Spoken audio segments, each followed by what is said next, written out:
من يهده الله فلا مضل له ومن يضلله فلا هادي له وأشهد أن لا إله إلا الله وأشهد أن محمدا عبده ورسوله أما بعد فإن خير الحديث كتاب الله وخير الهدي هدي محمد صلى الله عليه وسلم وشر الأمور محدثاتها فإن كل محدثة بدعة وكل بدعة ضلالة وكل ضلالة في النار.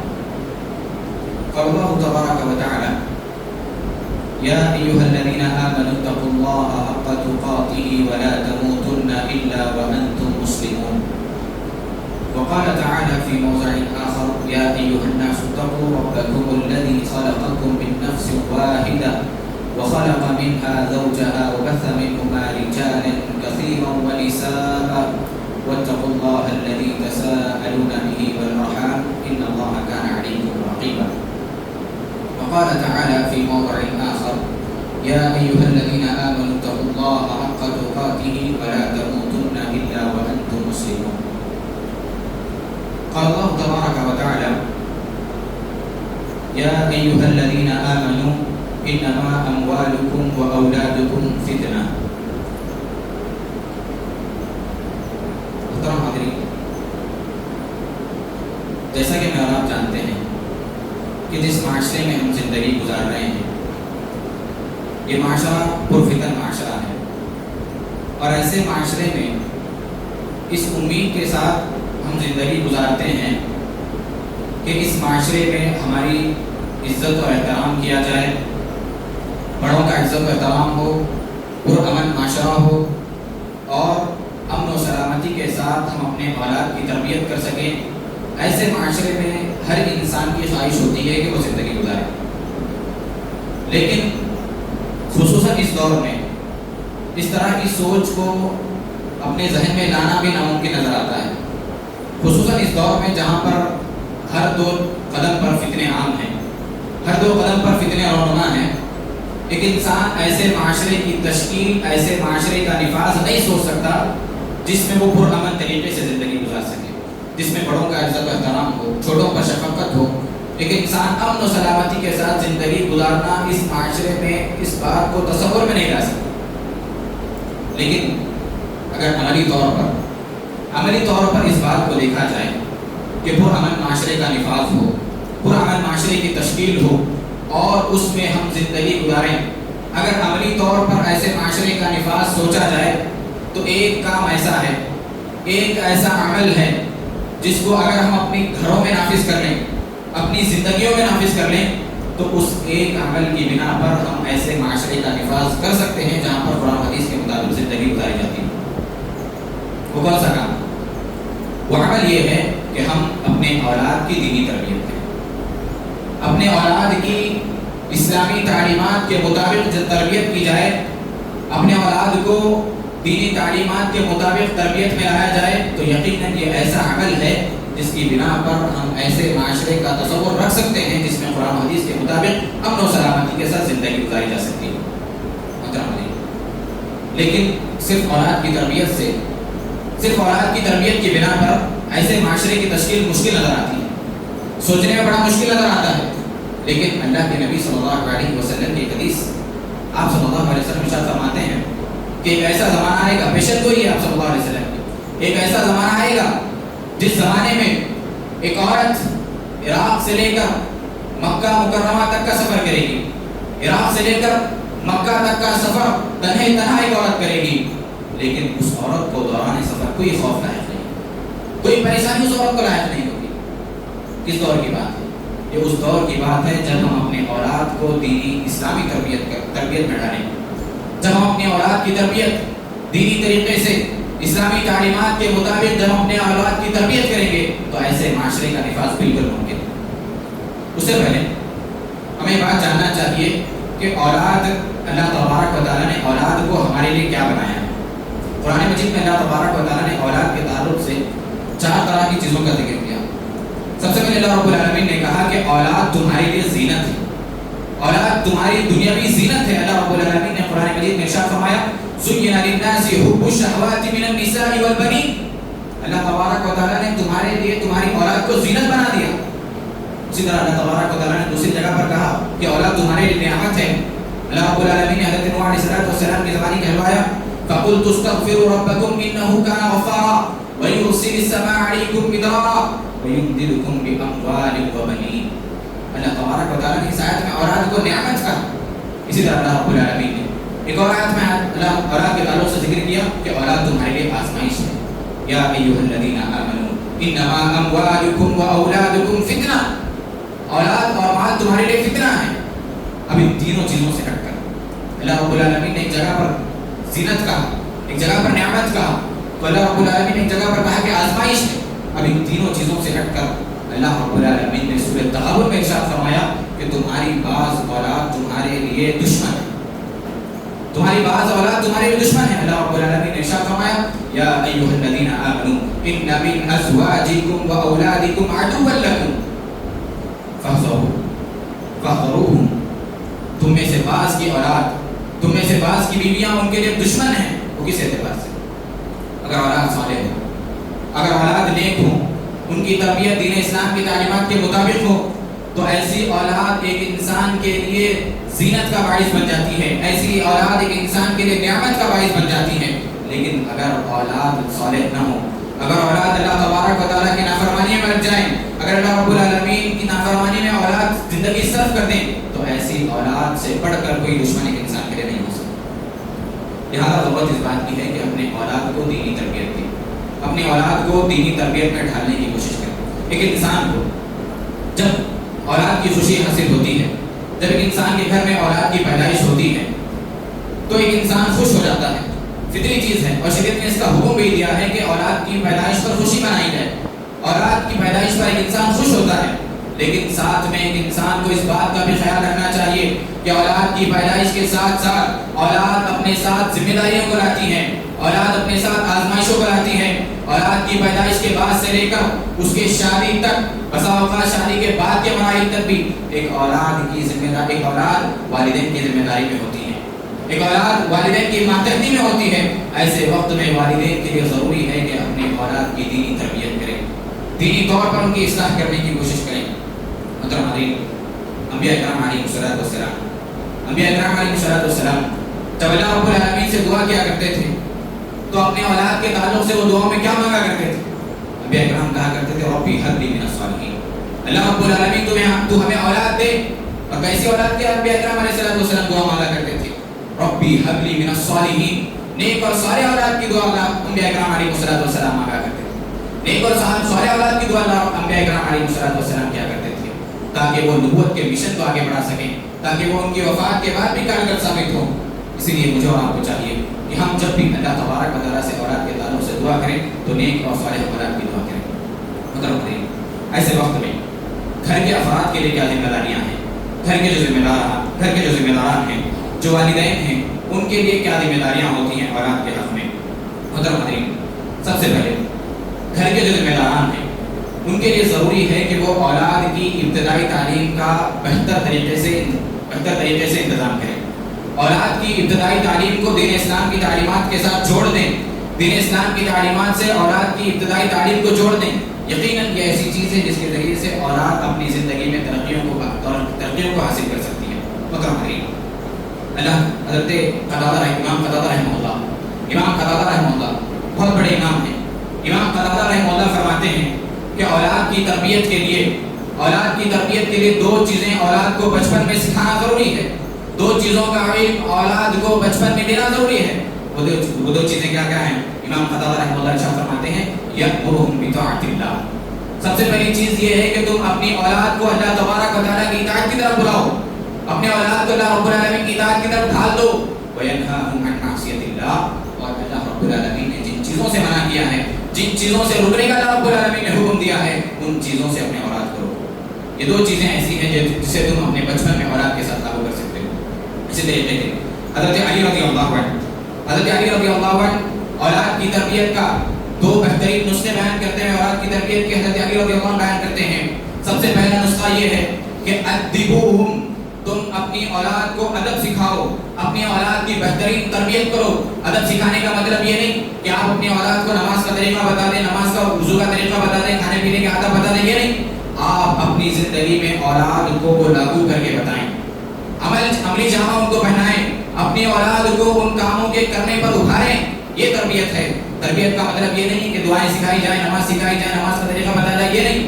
آپ اپنی اولاد کو عمل کر کے بتائیں اور ان کو کرنے پر آمادہ کریں، یہ تربیت کا مطلب ہے۔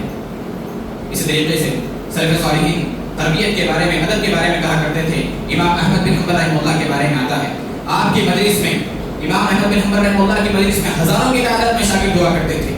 ان شاگردوں میں 70% طالب علم ایسے ہوا کرتے تھے جو امام احمد بن حنبل رحمہ اللہ سے محض ادب سیکھنے کے لیے آیا کرتے تھے۔ ادب بہت ضروری ہے۔ سلف صالحین کہا کرتے تھے کہ علم کے 70 باب سیکھنے سے بہتر ہے، علم کے 70 بابوں کو جاننے سے بہتر ہے کہ تم ادب کا ایک باب جانو۔ ادب کا ایک باب معلوم کر لو، ادب کے ایک باب کا علم حاصل کر لو، اس سے بہتر ہے کہ تم 70 بابوں کا علم حاصل کرو۔ ادب سب سے پہلے اپنی زندگی میں لاگو کریں اور اپنی اولاد کو ادب سکھائیں، اپنی اولاد کو تربیت دیں۔ بہترین تربیت کا مطلب یہ نہیں کہ آپ انہیں طریقے بتا دیں، بلکہ ان کے کاموں کو کرنے پر آمادہ کریں، ان عمل کو کرنے پر آمادہ کریں، ان کو عملی جامہ پہنانے پر آمادہ کریں۔ اسی طریقے سے حضرت علی رضی اللہ عنہ آگے ارشاد فرماتے ہیں، ادبوہم وعلموہم، تم اپنے اولاد کو ادب سکھاؤ اور ساتھ ہی ساتھ انہیں تعلیم بھی دو، ساتھ ہی ساتھ انہیں علم بھی عطا کرو۔ ادب کے ساتھ علم بہت ضروری ہے، علم کے بغیر کوئی بھی عمل انجام نہیں دیا جا سکتا۔ اللہ تبارک و تعالیٰ نے ایک انسان کو اپنی ربوبیت اور اپنی عبودیت ماننے سے پہلے یہ حکم دیا کہ تم اللہ رب العالمین کی ذات کے بارے میں جانو، وہ کون ہے، اس کا علم حاصل کرو۔ اللہ رب العالمین نے کہا فَاعْلَمْ أَنَّهُ لَا إِلَٰهَ إِلَّا هُوَ، سب سے پہلے تم جانو کہ اللہ تبارک و تعالیٰ کی ذات کیا ہے، کون ہے اللہ تبارک و تعالیٰ۔ اس کے بعد تم اللہ کی ربوبیت، اللہ کی الوہیت اور اللہ کی ربوبیت پر ایمان لاؤ۔ امام بخاری رحمہ اللہ علم کے تعلق سے فرماتے ہیں، اپنی کتاب میں امام بخاری رحمہ اللہ نے ایک باب باندھا ہے، باب العلم قبل القول والعمل۔ علم، تم اپنی بات کو لوگوں میں پھیلانے سے پہلے، کسی بھی کام کو کرنے سے پہلے، عملی جامہ پہنانے سے پہلے تمہارے لیے ضروری ہے کہ تم اس بارے میں علم حاصل کرو کہ جس بارے میں تم لوگوں کو خبر کر رہے ہو، جس بارے میں خود عمل کر رہے ہو، اس کا کیا معاملہ ہے، وہ اصل میں کیا چیز ہے، اس کے علم کو پہلے حاصل کرو۔ اسی طریقے سے حضرت عبداللہ بن عمر رضی اللہ عنہ علم کے بارے میں کہتے ہیں، علیکم بالقرآن، لوگوں کو، والدین کو اولاد کی بہترین تربیت کا نمونہ بتاتے ہوئے حضرت عبداللہ بن عمر کہتے ہیں، علیکم بالقرآن، تمہارے لیے ضروری ہے کہ تم قرآن مجید کو پہلے خود سیکھو، قرآن مجید کی تعلیم خود حاصل کرو، وَعَلَّمُوهُ أَبْنَاءَكُمْ، اور تمہارے لیے ضروری یہ بھی ہے کہ تم خود سیکھنے کے بعد، خود قرآن مجید کی تعلیمات کو حاصل کرنے کے بعد، وَعَلَّمُوهُ أَوْلَادَكُمْ، اپنی اولاد کو بھی، اپنے بچوں کو بھی دین اسلام کی تعلیمات، قرآن مجید کی تعلیمات سکھاؤ۔ فَإِنَّكُمْ تُسْأَلُونَ، اس لیے کہ کل قیامت کے دن ان اولاد کے تعلق سے، ان بچوں کے تعلق سے تم سے سوال کیا جانے والا ہے۔ ایسا دن آنے سے پہلے اپنی اولاد کی صحیح تربیت کریں، دین اسلام کے تعلق سے اپنے اولاد کو مضبوط کرنے کی کوشش کریں۔ اسی طریقے سے اللہ رب العالمین نے قرآن مجید میں ایک اور مقام پر اولاد کی تربیت کے تعلق سے ارشاد فرمایا، یا ایھا الذین آمنوا قوا انفسکم واہلیکم نارا، اے لوگوں تم اپنے آپ کو اور اپنے گھر والوں کو جہنم کی آگ سے بچاؤ۔ اپنے آپ کو بھی جہنم کی آگ سے بچانا ہے، اپنے آپ کو بھی نیک اور صالح بنانا ہے، ساتھ ہی ساتھ اپنے گھر والوں کو، اپنی اولاد کو بھی نیک و صالح بنانا ہے۔ اگر ایک انسان یہ سمجھتا ہے کہ میں متقی ہو جاؤں، میں نماز پڑھنے لگ جاؤں، میں پرہیزگار بن جاؤں، گرچہ اس کے گھر میں شرک و بدعات عام ہے، گرچہ اس کے گھر میں شرک و بدعات کی رسومات جائز ہیں، گرچہ اس کے گھر میں اولاد نافرمان ہے، اولاد عیاش ہے، ایسا انسان یہ سوچتا ہے کہ اس کا تقوی، اس کی پرہیزگاری، اس کا نماز اسے کل قیامت کے دن اللہ تبارک و تعالیٰ کے پاس بچانے کا ہرگز نہیں۔ اگر ایک انسان یہ سوچتا ہے کہ اگر میں ایک کام کر لوں، اگر میں اللہ تبارک و تعالیٰ کے لیے نمازیں پڑھ لوں، تقوی اختیار کر لوں، پرہیزگار بن جاؤں، تو میں کل قیامت کے دن اللہ تبارک و تعالیٰ کے پاس بخشا جاؤں گا، ایسا معاملہ نہیں۔ انسان کے لیے ضروری ہے کہ خود کے ساتھ ساتھ، اپنے ساتھ ساتھ اپنے اہل و عیال کو، اپنے گھر والوں کو، اپنے اولاد کو نیک کام کی دعوت دیں، نیک کام کی دعوت، نیک کام کی رغبت دلائیں، اولاد کو اپنے ساتھ نماز میں شریک کر لیں، اولاد کو اپنے ساتھ نیک کاموں میں شریک کر لیں۔ یقیناً اگر ایک انسان محض اپنے اعمال کی بنیاد پر جنت میں جانا چاہتا ہے تو یہ عمل ہرگز ممکن ہونے والا نہیں۔ نوح علیہ السلام کی قوم، نوح علیہ السلام کی قوم کے بارے میں کیا آتا ہے؟ اللہ کے نبی صلی اللہ علیہ وسلم فرماتے ہیں کہ جب ان لوگوں پر عذاب آیا، اس قوم پر عذاب آیا تو اس میں صرف جو گناہگار لوگ تھے، جو برائی کے شکار لوگ تھے، وہ لوگ برباد نہیں ہوئے. صرف ان لوگوں پر عذاب نہیں ہوا جو گناہ کرتے تھے، صرف ان لوگوں پر عذاب نہیں ہوا جو گناہگاری میں مبتلا تھے، ان لوگوں پر بھی عذاب ہوا جو نیک کام کیا کرتے تھے. وجہ کیا بتائی آپ صلی اللہ علیہ وسلم نے؟ وجہ بتائی کہ وہ گرچہ نیک کام کیا کرتے تھے، گرچہ اللہ تبارک و تعالیٰ کا تقوی اختیار کرتے تھے، لیکن وہ اپنے اہل و عیال کو طاقت رکھنے کے باوجود، قوت رکھنے کے باوجود اپنے اہل و عیال کو اس کی دعوت نہیں دیتے. نتیجہ کیا ہوا؟ اللہ تبارک و تعالیٰ نے ان لوگوں کو بھی عذاب میں شریک کیا. محترم، اپنے ساتھ ساتھ اپنے اہل و عیال کو، اپنے والد، اپنے اولاد کو بھی ادب کی تعلیم دیں، اپنے ساتھ ساتھ اپنے اولاد کو بھی نیک کام کی طرف راغب کرنے کی کوشش کریں. اسی طریقے سے ایک والدین کے لیے یا ایک گھر کے سرپرست کے لیے ضروری ہے کہ وہ اولاد کو دین کی تعلیمات سے روشناس کریں، اولاد کو دین کی تعلیمات میں ڈھالنے کی کوشش کریں، اور اس میں کسی بھی قسم کی سستی کا اور کاہلی ہرگز دین اسلام میں شامل نہیں ہے. اگر کوئی انسان اپنے اولاد کی تربیت میں، اپنے اولاد کی دینی تعلیمات میں ذرا سی بھی سستی اور کاہلی برتتا ہے، ایسا انسان کل قیامت کے دن پچھتائے گا.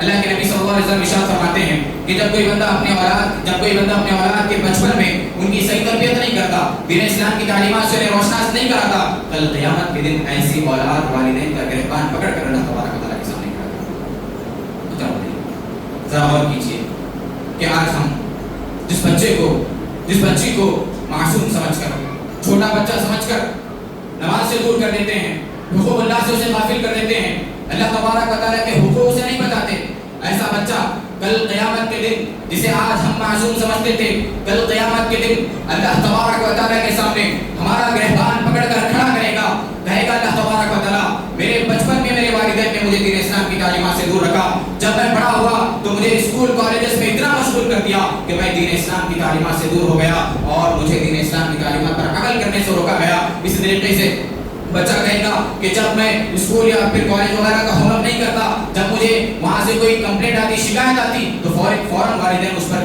ایکشن لیا کرتے تھے، فوراً والدین اس پر ایکشن لیا کرتے تھے. لیکن جب میں نماز میں سستی کرتا، جب میں نماز میں کاہلی کرتا، والدین کو کوئی شکایت نہیں ہوتی تھی، والدین مجھ پر کوئی ملامت نہیں کرتے تھے. اگر میں اسکول وغیرہ کا ہوم ورک نہیں کرتا، والدین مجھے ڈانٹا کرتے، مجھے پریشان کیا کرتے تھے. لیکن اگر وہی سختی، اگر وہی شکایت والدین کی نماز کے تعلق سے ہوتی، اگر وہی شکایت والدین نے مجھے قرآن مجید کو یاد کرانے میں کی ہوتی، تو آج میں اس گناہ کا شکار نہیں ہوتا. آپ کی اولاد سارا کا سارا گناہ آپ کے ذمہ دار ہوگی. ایسے وقت میں کوئی جواب نہیں ہوگا میرے پاس. لہٰذا ان سوالوں کا جواب تیار کیجیے، ان سوالوں کے لیے اپنے آپ کو تیار کر لیجیے. اسی طریقے سے امام ابن قیم رحمہ اللہ، آج ہمارے معاشرے کی شکایت یہ ہوتی ہے کہ ہماری اولاد ہماری باتیں نہیں سنتی، ہماری اولاد ہماری باتوں کو ٹال دیتی ہے. بڑوں کی عزت، چھوٹوں پر شفقت، کسی کا احترام کرنا، بزرگوں کا احترام کرنا ہماری اولاد کے اندر نہیں. وجہ کیا ہے؟ امام ابن قیم رحمہ اللہ ارشاد فرماتے ہیں کہ اس کی وجہ یہ ہے کہ اولاد کو والدین نے بچپن میں دینی تعلیم سے دور رکھا، دینی تعلیم سے اولاد کو والدین نے دور رکھا اور ان کے بچپن کو ضائع کر دیا. اور ابن قیم رحمہ اللہ ایک اور بڑی قیمتی بات بتاتے ہیں کہ ایک بچے کے لیے، ایک انسان کے لیے اس کے ساتھ کیا جانے والا زندگی میں سب سے برا سلوک یہ ہے کہ والدین اولاد کو دینی تعلیم سے دور رکھیں، والدین اس کے بچپن کا فائدہ نہ اٹھائیں، والدین بچپن میں اسے دینی تعلیم سے دور رکھیں. یہ ایک انسان کے ساتھ کیا جانے والا سب سے بڑا سلوک ہے. ابن قیم رحمہ اللہ کے الفاظ. مطلب اپنے بچوں کو بچپن ہی سے دینی تعلیم سے جوڑنے کی کوشش کریں. اسی طریقے سے آج ہم شادیوں وغیرہ میں جاتے ہیں، بازاروں وغیرہ میں جاتے ہیں، ہمارا لباس کیا ہوتا ہے؟ ہم اپنے چھوٹے چھوٹے بچوں کو اوریانیت کا لباس پہناتے ہیں، مغربی تہذیب کا لباس پہنایا جاتا ہے. یہ وہ لباس ہے جس سے اللہ کے نبی کریم صلی اللہ علیہ وسلم نے خود پناہ مانگی، اپنے اہل و عیال کو پناہ مانگنے کا حکم دیا. لیکن آج اس نبی کے امتی، اس نبی کو اپنا آئیڈیل ماننے والے ہم لوگ اپنے بچوں کو، اپنی بچیوں کو اوریانیت کا لباس، مغربی تہذیب کا لباس پہنا کر شادیوں میں، بازاروں میں لے جاتے ہیں تاکہ لوگ ہماری تعریف کر سکیں. ہمارے اسلام کا حصہ نہیں ہے. ان چیزوں سے بچنے کی ہمیں کوشش کرنی چاہیے. اسی طریقے سے بچپن میں بچوں کو جو تعلیم دی جاتی ہے وہ تعلیم بڑی اہم ہوتی ہے. حسن بصری رحمہ اللہ ارشاد فرماتے ہیں العلم فی الصغر کالنقش فی الحجر، کہ ایک بچے کو یا ایک بچی کو جب بچپن میں سکھایا جاتا ہے کالنقش فی الحجر، ایسے ہوتا ہے جیسے پتھر پر کوئی چیز لکھ دی جائے. پتھر پر جب کوئی چیز لکھ دی جاتی ہے تو بڑے لمبے وقت تک وہ نہیں ملتی.